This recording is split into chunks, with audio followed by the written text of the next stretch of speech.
Good afternoon. Well, good morning. Good morning. Good morning. Good morning. Thank you for that meditation, Reverend Hanky. The subject and theme today is ignitement, which is one of my favorite words to say. Everything. I was listening to the enshrinement of the NFL Hall of Fame last night, and I think some of them took our principles course. These ones who are getting enshrined and everything like this mentioned that if you want to be successful in this life, know the people that you're associated with, the things that you think, the things that you talk. And they went on to say that they moved away from the drugs and the robberies and the murders and found other people to associate with. And you know, what was ignited in them was the knowledge of change that goes forth. If you want to change in your life, there's energy inside of you that is ready to ignite. And you know, we make choices every day. And the choices that we make are the seeds that are in our life. And now who is igniting those choices in you is you, but are they always you? Is there someone else giving you some real wise things to think about for you or for them?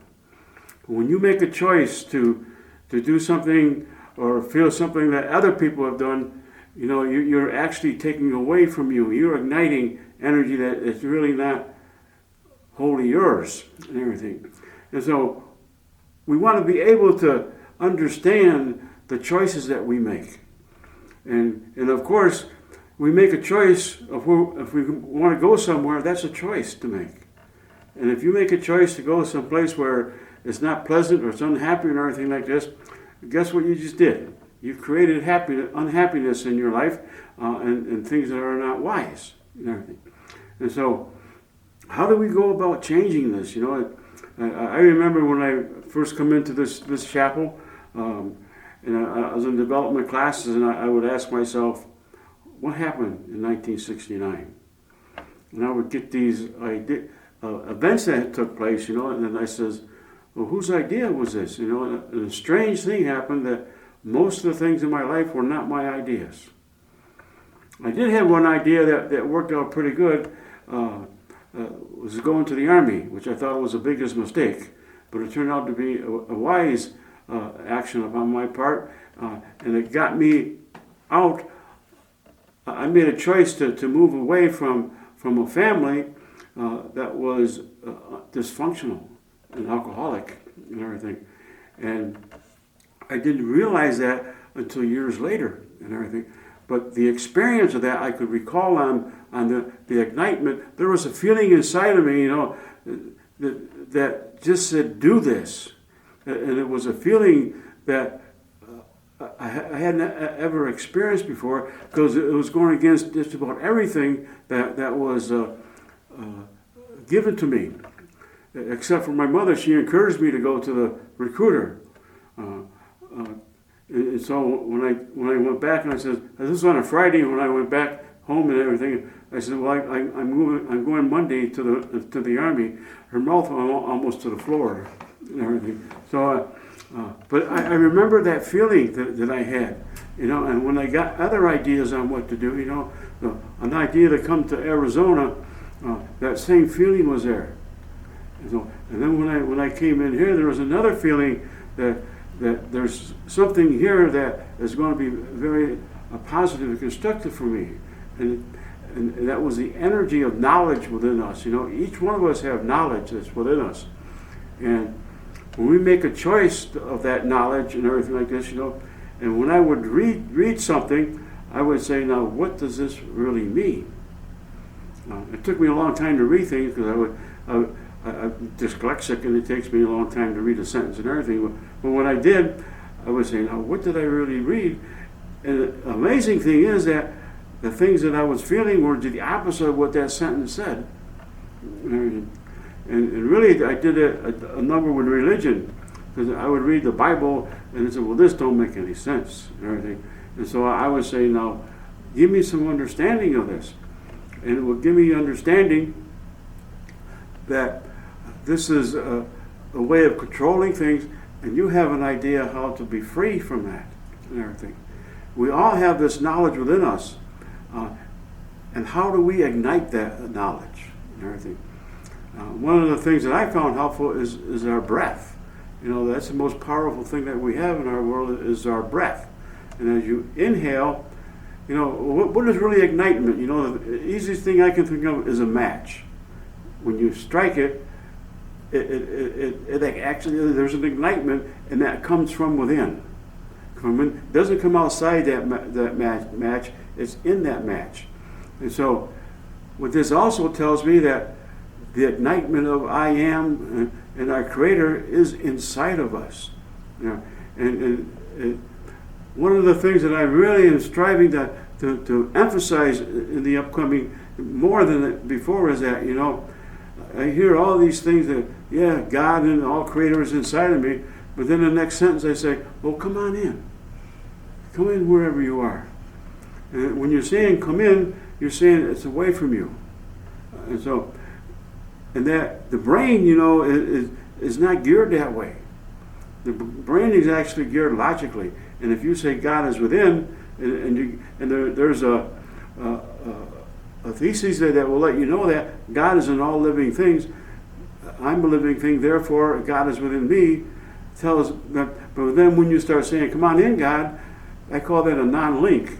And so we got a lot of non-links in our brain, and it's very difficult to change. And they call it habits and everything. And we create these habits through choices, and through our actions and everything like this. And so the thoughts, the words, the actions that we have are the choices that we make in our life. Now, one of the things I found in development and everything like this to change, you know, is that the people, places, and things are going to change. And then when people start changing, you're not going to see them as much as you have before. And when that happens, that's when I found out that sometimes things slow down, because they don't want to let go of those people. They want to have them with them all the time, even though their choices are not your choices, but you're living their choice and everything. And so it takes strength and confidence to move away from the habits that we have. And how do we know what our habits are? Like this one person last night said that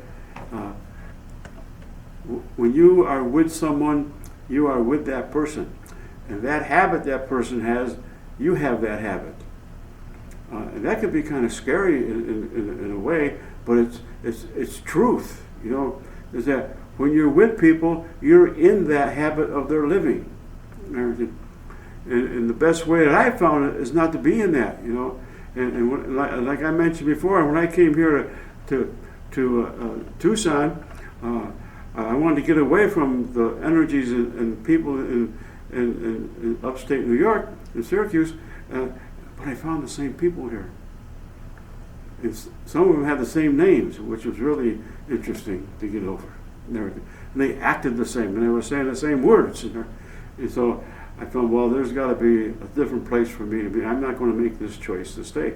So I just got up and left. And then when my teachers come in and said, well, it's important that you get more education.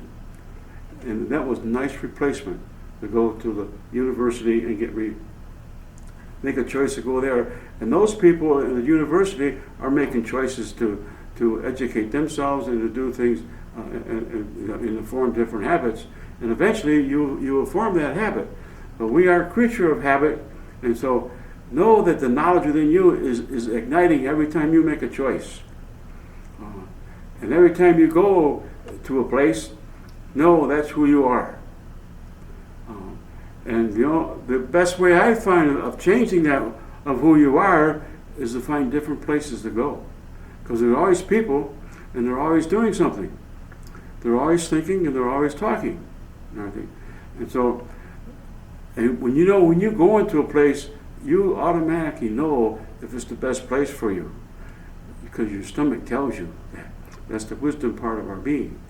And learn to be able to ignite the wisdom within you, to take an action upon that, to be able to make a choice of finding an energy of a choice of your knowing that you are to be happy, healthy, and wealthy, and you are to ignite the knowledge within us. We are here now to ignite knowledge that's been within us for thousands of years.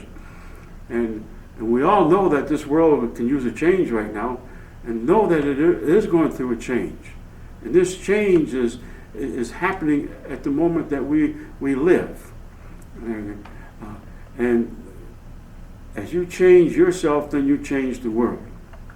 So ignite the understanding of you, of the knowledge that's within you that is ready to be ignited. Make the choice of igniting that knowledge within you. And you know what? When I found when knowledge is igniting, I don't understand it. Sometimes it don't make any sense. And so I write it down, and then I take a look at it, and eventually something more comes to it. You know, like when I teach people to do psychic messages, that when you give out the information, take a breath. Then there's more information to give. Well, when you are meditating, when you get done meditating, you write down the feelings and the sensations and the colors. There's more is available for you to do that. And it may not be at that moment, but you look at it the next day, and there'll be more. And so utilize that knowledge to ignite the I am within you. Bless you.